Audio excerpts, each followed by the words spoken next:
Psalm 27 from the Lama version. The Lord is my light and my salvation. Whom shall I fear? The Lord is my strength and my life. Of whom shall I be afraid? When evildoers come upon me to devour me, even my enemies and those who hate me, they together stumbled and fell. Though a host should encamp against me, my heart shall not fear. Though war should rise against me, in this will I be confident. One thing have I asked of the Lord, that I will seek after, that I may dwell in the house of the Lord all the days of my life, and to behold the delight of the Lord, and to be in charge of his temple. For in the day of trouble he shall hide me in his shelter. In the shadow of his tabernacle shall he hide me. He shall set me up upon a rock. And now shall my head be lifted up above my enemies round about me. Therefore will I offer in his tabernacle sacrifices of joy. I will sing, yea, I will sing praises to the Lord. Hear, O Lord, my voice when I call upon thee. Have mercy also upon me and answer me. My heart said unto thee, let my face seek thy face. Turn not thy face away from me, O Lord. Trouble not thy servant in anger. Thou hast been my help, O Lord. Cast me not out, neither leave me, O my God and my Savior. Though my father and my mother have deserted me, the Lord has taken me up. Teach me thy way, O Lord, and lead me in thy right paths. Deliver me not over into the hands of my enemies, for false witnesses have risen up against me and have spoken cruelly. But I have believed to see the goodness of the Lord in the land of the living. Trust in the Lord and be of good courage. Yea, trust in the Lord. So that's the totality of the 27th Psalm. Now, on the message for 3rd December from Emmett Fox says, the 27th Psalm is one of the great meditations in the Bible. When trouble of any kind comes into our life, it is because we have allowed our consciousness to fall to the level where fear and limitation can reach us.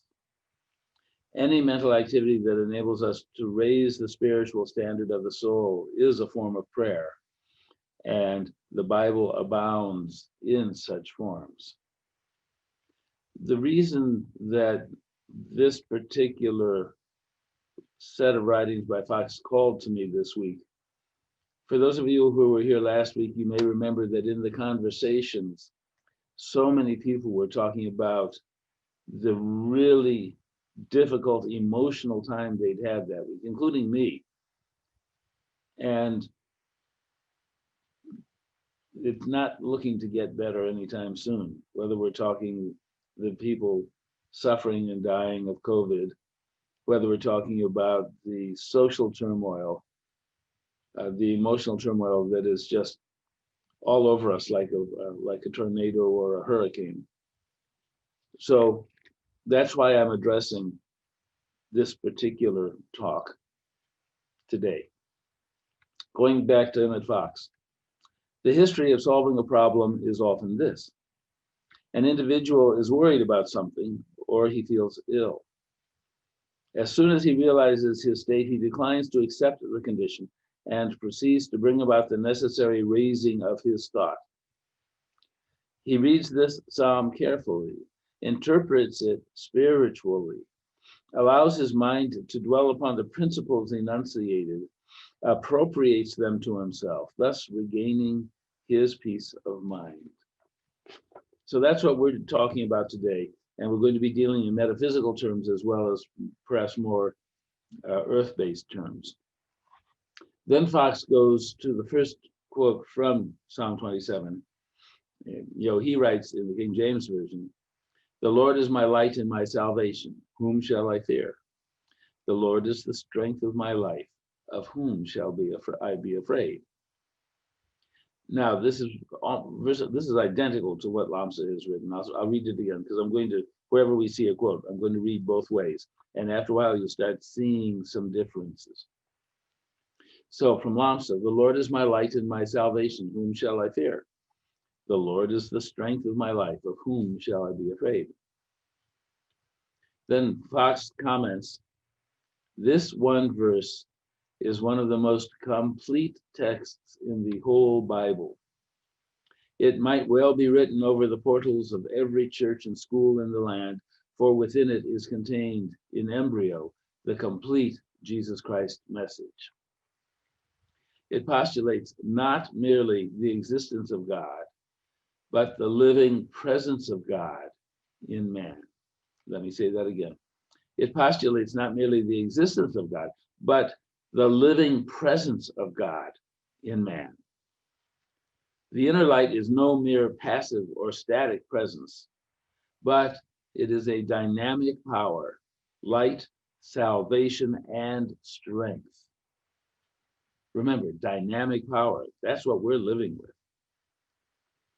And then he goes back to a part of what was above. The Lord is the strength of my life. And then says, having promised us light, the psalm now goes on to promise strength or power. We are, in fact, to be endued with power from on high and need no longer trust to our own inadequate efforts. Now, I might quibble with the word inadequate, limited, because we are limited. We're here on this earth. Inadequate, the whole King James Bible tends to be, in my view, sort of looks on us as a downer, original sin, helpless, hopeless, as opposed to, as the Quakers have it, an equal part, a piece of the divine. Well, going on to Fox again. This wonderful verse then sums up its great message in the word salvation. And with the penetrating psychological skill, it obliges us to ask ourselves point blank, what is there now to be afraid of?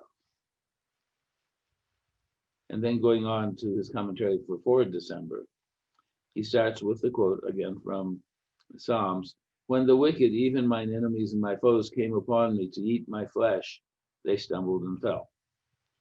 Lamsa's translation, when evildoers came upon me to devour me, even my enemies and those who hate me, they together stumbled and fell. Then Fox says, the wicked and mine enemies stand for our own thoughts, for our fears and doubts of every kind. And truly, indeed, do they sometimes come upon us as though to eat up our flesh. Now think about that for a minute. All of us, some more often than others, experience times of fear and doubt. When something untoward happens to us, as an example, when we are afraid of what may come in the future. And sometimes it's literally eating up our flesh. I don't know whether it happens to any of you, but I have known people, when they worried, they started losing weight. Now, for some of them, that they thought that might be a blessing. But you and I know when we're losing weight out of worry, out of terror, that's not a healthy place to be, either for us spiritually or emotionally. And we sure don't want to be losing weight physically from terror, from upset. Then he goes to another quote. Though an host should encamp against me, my heart shall not fear. Though war should rise against me, in this will I be confident. Lamsa's translation. Though a host should encamp against me, my heart shall not fear. Though war should rise against me, in this will I be confident. Okay, and then Fox goes on to say, the psalmist reiterates his confidence and makes us, his readers, reiterate that our hearts too shall not fear. This is part of the key message I'm bringing today. Do not fear. When you can say quietly and truthfully at any hour of the day or night, quote, my heart shall not fear, end quote. The world has no more power over you. You are free. War of various kinds may rise up against you, but you will be confident, therefore you will be victorious. Now remember, war is our own thoughts and fears. So if we take this back, thoughts and fears, doubts and fears is what he said, may rise up against you, but you will be confident. Set this as a marker for yourself. Ideally, by the end of the day, we'll have enough knowledge so that when we instinctively find a fear or create one for ourselves, we can be confident. We can walk forward smiling in the power of the Lord, and thus ultimately become victorious. Then he goes back to the 27th Psalm. One thing have I admired of the Lord, that will I seek after, that I may dwell in the house of the Lord all the days of my life, to behold the beauty of the Lord and to inquire in his temple. Okay, I'm going to say that in obstacles. Here's one of the differences. One thing have I asked of the Lord that I will seek after, that I may dwell in the house of the Lord all the days of my life, to behold the delight of the Lord and to be in charge of his temple. And we'll get to what a temple is in a minute. Then Fox continues in the quote, from the time of trouble he shall hide me in his pavilion. In the secret of his tabernacle shall he hide me. He shall set me up upon a rock. Okay. Now, Lamson says, for in the day of trouble he shall hide me in his shelter. In the shadow of his tabernacle shall he hide me. He shall set me up upon a rock. So that now let's take a look at the metaphysics of temple and tabernacle. According to the Metaphysical Dictionary, the temple is the symbol of the regenerated body of man, which when he attains it, he will never leave. In other words, we're talking the spiritual body of human being, of us. And I want to be clear here that in the writing in the dictionary, when they talk man, they're not talking somebody who is lacking certain chest accoutrements, shall we say. He's talking about us as humankind, but he's using the words that were common in the 1950s when Fox was writing. Now, what about tabernacle? Tabernacle, according to the Metaphysical Dictionary, is the predecessor to when we achieve our temple. It is more flimsy. It has, shall we say, coats of skin, just as the temple, the tabernacle that was built before Solomon's temple was a more temporary device, a more temporary shelter. But you have to have both. First, you live in and furnish the tabernacle, which is your body. Now, in this case, we're talking about God's tabernacle, which is also your body. And he will hide you and shelter you in the tabernacle, your tabernacle. In other words, you are not vulnerable because you're in this body. You are protected, hidden, even while in this body or in the shadow of this body, your spirit living in the shadow, if you will. And ultimately, the goal is that I may dwell in the house of the Lord and be in charge of his temple, the regenerated being, that is me, that is you, spiritually. That's where we're headed. You're here tonight to gain more wisdom, to share with a community, all of whom is seeking more truth so that we can come up to the regenerated body, create, accept the regenerated spiritual body. That is our right. That is part of us, but a part that when we're trapped living here, when we think that the tabernacle, this body, is all we got, we can't access. Okay, now going back to Fox. These two verses constitute a remarkable expression of what is often called the second birth. When you have reached that stage, you do not allow any external happening really to grieve you, or to frighten you, or to hurt you, because you know that external things are but passing shadows of no permanent importance. I will say that again. Because you know that external things are but passing shadows of no permanent importance. As you walk through life, this is what will enable you to stay anchored in God. The understanding that a shadow may pass by, but it is not of permanent importance. That your spiritual walk, your spiritual growth, your connection with the divine, the spark of God within, is the permanent importance. Then going back to Fox, this steadfast determination to dwell in the house of the Lord, to behold his beauty and to learn his secrets, means that you are set upon a rock, and there your house of life is secure. Yeah, in multiple places in the Bible, you'll see them talking about being set on a rock. Even Jesus, as I recall, in the wilderness was set upon a rock. And what we're seeking to do is to be set upon the rock, to set our temple on the rock of God's truth, of God's connection with us, of our connection with God.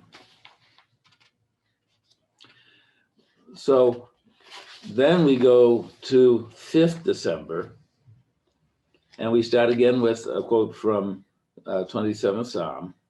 It says, "And now shall mine head be lifted up above mine enemies round about me. Therefore will I offer in his tabernacle sacrifices of joy. I will sing, yea, I will sing praises unto the Lord." Lamsa's translation, very similar. "And now shall my head be lifted up above my enemies round about me." In other words, your tallness was an attribute back then because you could see beyond what was obstructing you. "Therefore will I offer in his tabernacle sacrifices of joy." So sacrifices of joy, that is offering joy to God, is it not? Offering gratitude, speaking gratitude, that's sacrifices of joy. And Peter Ennis, in his book, How to Read the Bible, speaks about the fact that the Bible is ancient, it's diverse, and it was addressing people back then. And we have to understand that and thus understand the Bible as what it means now. And these days, it's usually a little frowned upon, shall we say, to take a goat out to your front yard and slit its throat and let it bleed. But spending time giving praise, offering of the good that is in your life and sharing with others. And we're not necessarily just talking, or even talking physical things, just love. How many people right now out there, the percentage who are feeling unloved, abandoned, alone? You can offer, we'll call it a sacrifice of joy, by showing you care, by reaching out. Sometimes by simply asking, "How are you?" Or in a grocery store, I was behind someone the other day, and it was late at night. And the person said to the checkout lady as everything was taken care of, "I hope the rest of your day goes even better than it was earlier." Look at that simple transfer of caring and love. Every one of us can do that. And the world is so, so hungry. You know, those of you who know me know that I do lift healing, a form of emotional healing. And so much of the work I do with my clients is helping get rid of the messages that they are unlovable, unloved, unwanted. You, as a child of God, walking in this joy, you can sing praises without actually singing praises per se, by offering joy and caring to others. Okay, then going back to Fox. This verse closes the first section with a burst of praise and thanksgiving, and then moves into a form of supplication that is really affirmative. Praise and affirmation should be allied. And then he goes into the quote, "Hear, O Lord, when I cry with my voice, have mercy also upon me and answer me." Now, what Lamsa says for this is, "Hear, O Lord, my voice when I call upon thee." Not cry with my voice, when I call upon thee. Cry with my voice makes it seem pretty hopeless. And perhaps back then that was appropriate. But we have God within us. We can call upon God. It's easy enough to talk here, to talk because everything is of God. Then the next verse, "When thou saidst, seek ye my face," let's try again, "seek ye my face, my heart said unto thee, thy face, Lord, will I seek." Lamsa's is, "My heart said unto thee, let my face seek thy face." Again, we are presented in a more positive, my heart said to you. It's not that we're obeying someone else's dictate. My heart said to you, let my face seek your face. Then the next verse, "Hide not thy face far from me, put not thy servant away in anger. Thou hast been my help, leave me not, neither forsake me, O God of my salvation." Lamsa's translation, "Turn not away thy face from me, O Lord. Trouble not thy servant in anger. Thou hast been my help. O Lord, cast me not out, neither leave me, O my God and my Savior." The next verse, "When my mother and my father forsake me, then the Lord will take me up." Lamsa's translation, "Although my father and my mother have deserted me, the Lord has taken me up." So, if you will, it's a plea, a statement that we can feel deserted on this earth, even by those we feel most dear toward, or in a good parenting relationship, we feel most dear toward. But the Lord is always there with us. And then the next verse, "Teach me thy way, O Lord, and lead me in a plain path because of mine enemies." Here's a big change. "Teach me thy way, O Lord, and lead me in thy right paths." So a plain path, they may have understood it differently than we would. But Lamsa says, and remember, he spoke Northern Aramaic. This was the common language of Jesus. And he spoke it. Lead me in thy right paths. Isn't that something we should be saying, almost like a part of an ongoing prayer every day? Okay, God, help me walk the path the right way today. Help me do what you would want today. And then, "Deliver me not over into the will of mine enemies, for false witnesses are risen up against me, and such as breathe out cruelty." Lamsa's translation, "Deliver me not over into the hands of my enemies, for false witnesses are risen up against me and have spoken cruelly." Then, going back to Fox's commentary, the psalmist now prays for spiritual understanding and for peace of mind. And remember, that can be part of your unceasing prayer. You don't have to use words to have an unceasing prayer, but you can have the intent in the back of your mind as you go through daily life.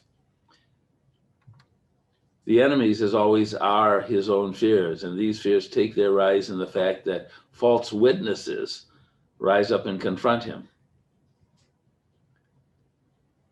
And bear in mind, false witnesses doesn't have necessarily to be people. It could even be our own imagination.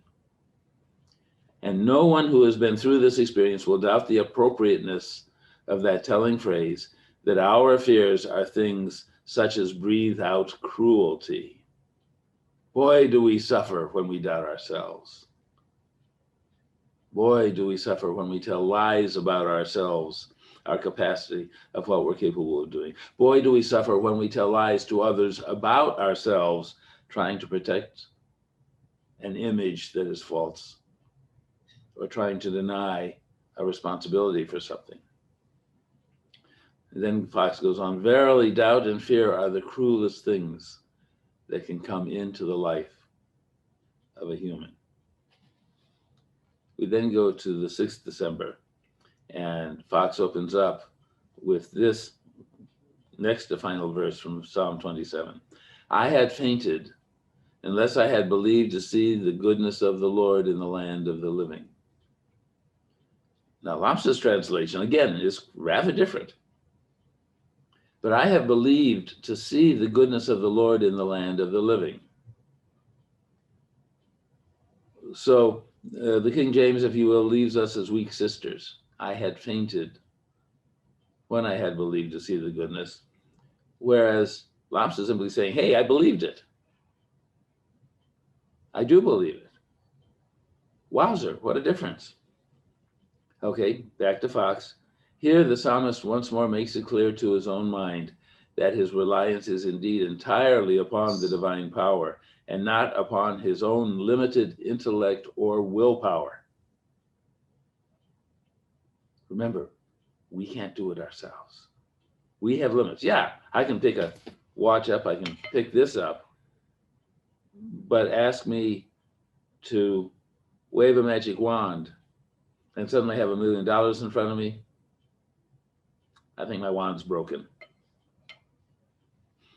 Going on to the final verse, the King James, wait on the Lord, be of good courage, and he shall strengthen thine heart.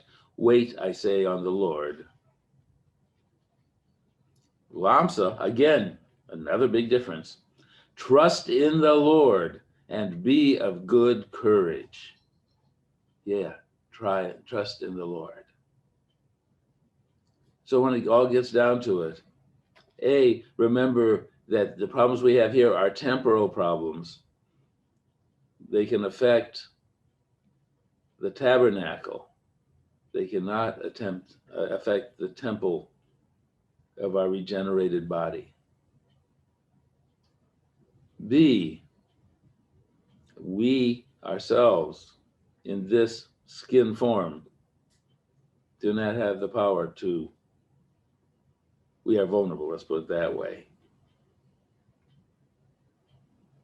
But we can call upon God to assist us, to protect us, to help us get through troubled times. And in so doing, we can also be of good courage and trust in God. When you are of good courage, good spiritual courage, maybe we should say it that way, and trusting, it's so much easier to get through this temporary darkness and even to deal with it. Because when you deny the power of the temporary darkness overall, it's much easier for God to guide our steps and show us how to reach out and what to do. Now, we'll go back to Emmett Fox. The closing phrase is a powerful exhortation to be active and steadfast in prayer. To wait upon the Lord does not in the least mean neglecting a problem in the hope that God will come along and solve it for you. Waiting on the Lord, trusting on the Lord in Lambsa's term, means praying constantly and systematically about your problem. No particular form of prayer is essential, but prayer there must be, that is, the conscious dwelling upon the being of God, which I call unceasing prayer. If your intuitive nature is well developed, you will seldom need to use formal statements. This is excellent for who will trouble to climb a ladder when he's strong enough to leap over the wall. However, many people lose the ability to receive intuitional messages when they are worried or frightened. Yeah, because it interrupts your connection with the divine. Worry is a lower frequency. Being frightened is a lower frequency. It interferes with your ability not only to connect intuitively or non-linearly is the word I like to use with the divine, but it takes you to a lower level where even your rational self will have trouble addressing what's going on. So I want to go back to that sentence and then carry forward. However, many people lose the ability to receive intuitional messages when worried or frightened. At that point, the ladder will probably be their salvation. So you have the option of a ladder, but ideally you don't need it because you've been able to stay in the higher frequency and thus be able to leap over the wall with your spiritual strength. Fox goes on, nevertheless, it must not be overlooked that very many people do all their praying with formal statements of truth, but not through repeating affirmations like a parrot. Those who work like a parrot inevitably make the parrot's demonstration. They remain in the cage. Of a good prayer who used the same phrases many times it was said by a friend, he constantly uses the old affirmations, but he stuffs them with fresh feeling every time.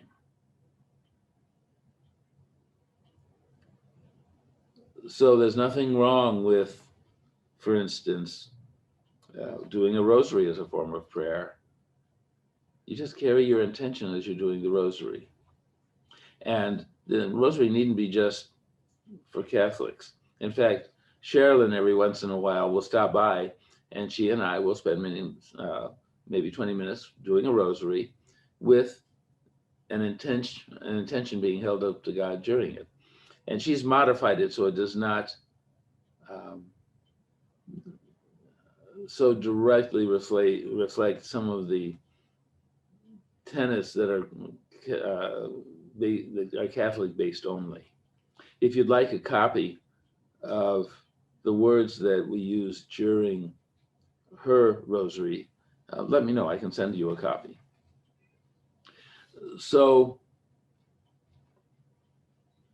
let me sort of bring this around to the finish. Whatever your situation is now, whatever you are being flooded with, whatever hurricane is hitting or will hit in the near future, walk in the Lord.